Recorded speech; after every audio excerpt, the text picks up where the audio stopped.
Hello everyone and welcome to the market outlook for the month.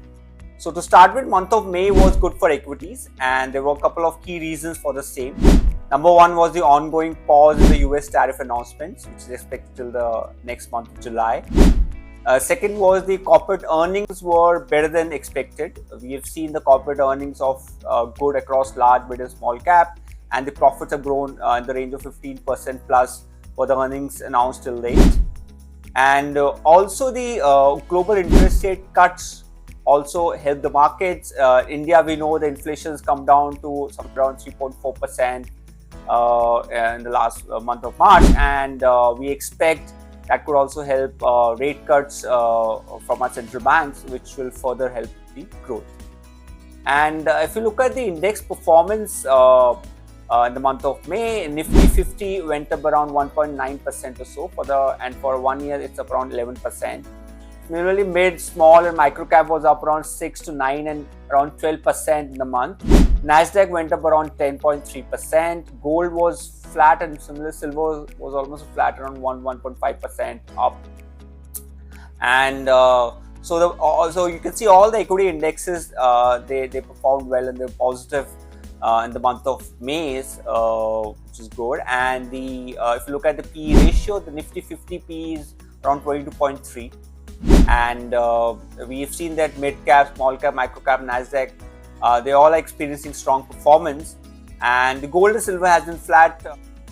And another key reason for the outperformance in Indian markets was the strong flows from the foreign as well as domestic institutional investors. We saw close to 18,000 crores of inflows from the foreign investors and over 50,000 crores from the domestic institutional investors. And as we know, the SIP flows from the retail HNIs has been strong. We have been receiving around 27,000 crores every month as SIPs. So these flows have also helped the markets to rally in the month of May, and as a result, we see the Indian markets are slightly overvalued now. If you look at the PE of Nifty 500 is around 24.59, and which is close to 10% overvaluation.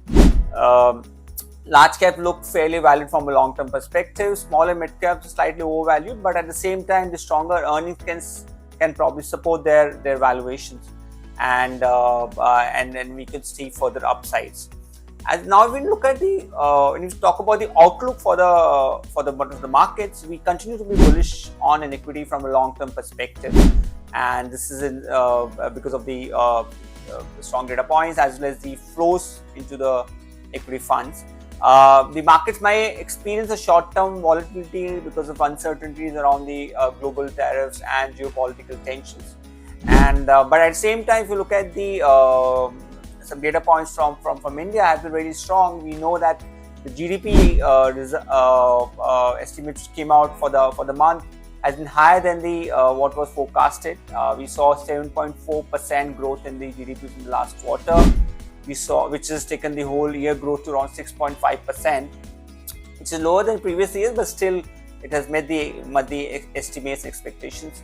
As we were discussing, the earnings growth have also exceeded the expectations. Close to 15-16% kind of profit growth we have seen in the companies across small, mid and large cap.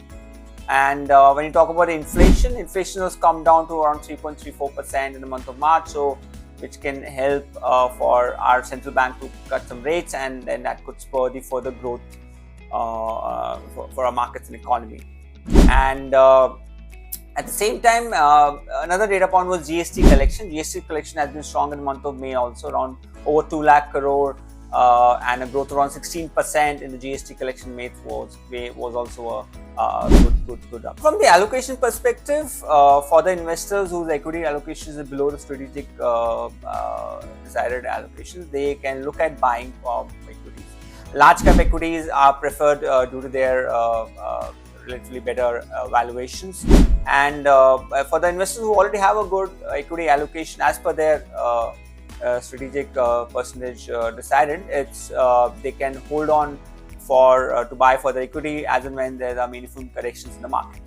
And from a global equity investment perspective, US market remains little overvalued, but from a diversification perspective, it stays still a great story to invest into, especially into innovation driven tech tech stories, and where you see that most of the disruptions actually come from the US market. So that remains a strong story. China is looking attractive from investment opportunity, which is supported by the continuous government stimulus as well as the low valuations in tech innovations and earnings.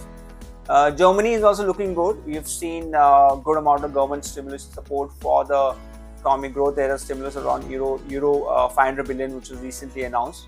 That will keep the Germany also one of the attractive markets to invest into. Gold and silver has rallied quite a bit this year, and last month was a little flattish because of the obviously lesser geopolitical as well as global tensions. But still, at the same time, from diversification perspective, gold and silver index fund can be looked at for the investment because we stay bullish on both the asset classes from a long-term perspective. And so that has been the outlook, and overall guidance to our investors clients would be that we anticipate long-term growth for our investors who stay invested. At the same time, there could be a volatility in the short term because of more from a global concerns. And we recommend investing into equities from a long-term 5 to 7 years perspective to achieve the targeted growth rates and have the portfolio growth well achieved. So that was it for the market outlook. I hope you found this interesting and look forward to meet you soon. Thank you.